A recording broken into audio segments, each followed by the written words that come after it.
So, the mousetrap. It is now an official Minecraft map. Yay. But it's not the easiest of maps.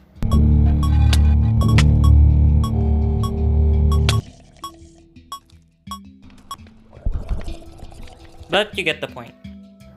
So I have a solution that will best solve this problem, making tips and tricks on how to beat the mousetrap. And here we go.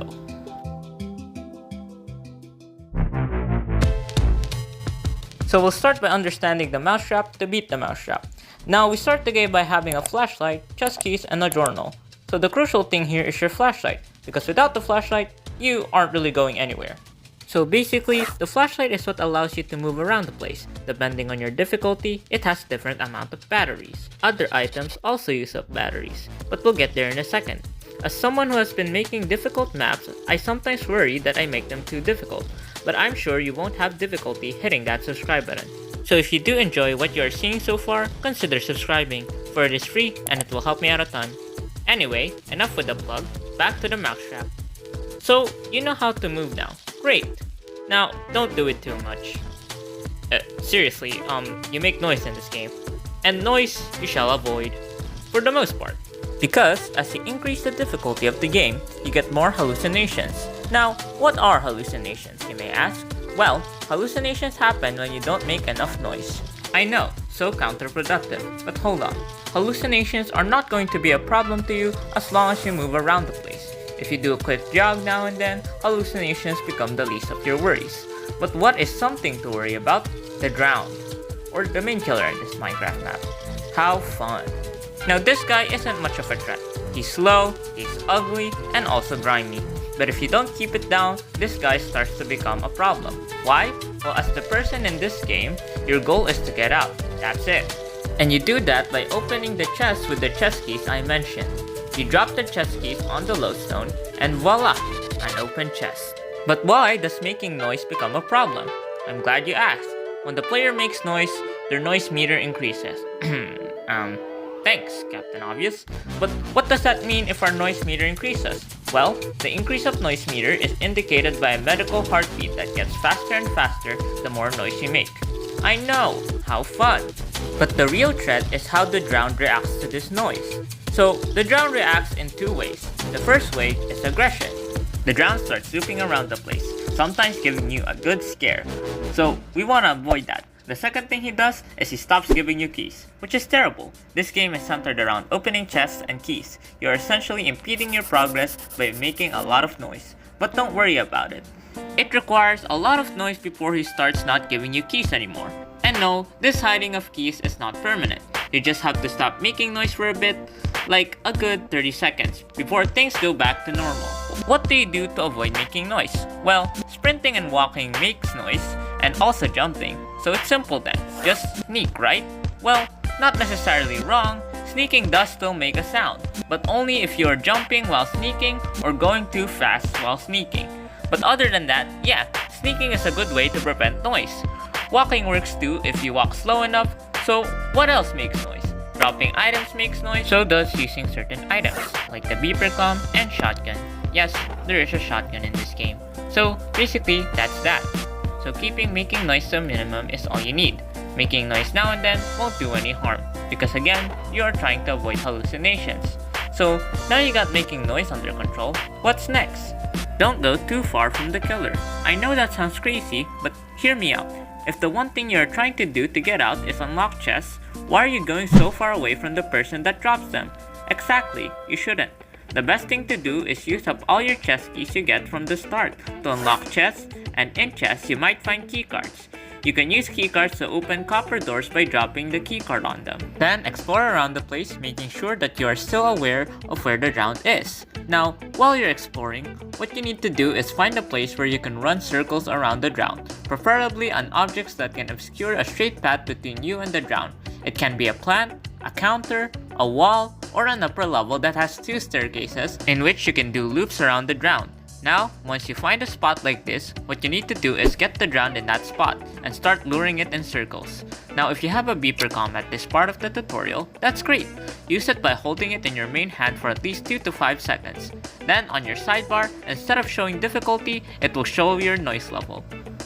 Now, with the use of the beeper comm, make sure that your noise level is below 20, because beyond that point, the drone doesn't drop any more keys, which you do not want. So, if you do not have a beeper comm, just don't make any noise and you're good. So now start luring the drone in circles, using your object of obstruction as a shield. And just farm as many keys as you need. 2 to 3 keys are good, but if you do not want to do this dance for the rest of the game, farm at least a good 10 keys and you should be fine. Now, after key farming, it is now time to leave. This place is starting to stink anyways. So, you have 2 options, leaving by the elevator route or one of the 4 major exits. But we will get there in a second. I just like to thank you all for the support I've been getting. We are now on 150 subscribers, and now we're on the road to 200 subs. You can also support me on MCPEDL, in which you can find my maps there. But let's get to 200 subs and I will start streaming my map making progress on Twitch. So I hope I see you there. Anyways, back to the video.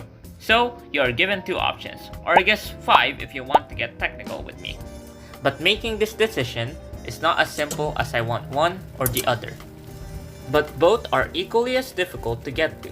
So first one I'll talk about is the 4 major exits. Now, each of the 4 major exits require you to use a bolt key in some way. All major exits can be found on the first floor.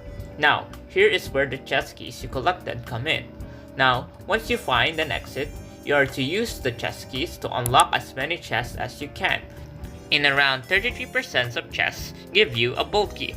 But again, since this is a map by me, it's not that simple. Each door requires a certain number bolt key for it to unlock. Well, that's easy. Just check if you have the right number bolt key. Well, the numbers are hidden. But there are 2 ways to deal with this dilemma. The first way is to use the computer scattered around the place by dropping the key next to the computer and then pressing the button and hoping it tells you the key number. And if it doesn't, try another one of your bolt keys. And if all bolt keys have no response to the computer, well, on to the next computer. But the other way is more convenient. Just use trial and error, and shove every bolt key you have at that door, and hoping that it works. This is my personal favorite. Oh, and did I forget to mention that 2 of the 4 exits require you to open the panel with a screwdriver to open the metallic electric door. No? Well, that's something you can do. You can also just use a lockpick as an alternative, or a crowbar. But yeah, that's for the major exits for you. But don't worry, the 2 other exits already have open metal panels. You just click and Among Us wires. So just sort the wires in the right order and the door will open.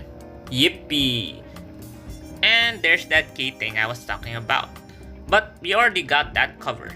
Oh wait, there is no key thing? Oh, you must have encountered the second electric door. Haha, silly me. Anyways, you have to open this door by going to one of the other exits and opening the generator. You need a wrench and a gas tank. Yeah, I'll just take a different exit. Or how about the other way to leave? The place that we were talking about, which is the elevator. You only need 3 items, which are the elevator key, the metal panel, and the metal screws. You will drop the elevator key at the elevator door, and drop the metal panel and screws in the elevator, making sure to pick it up after usage.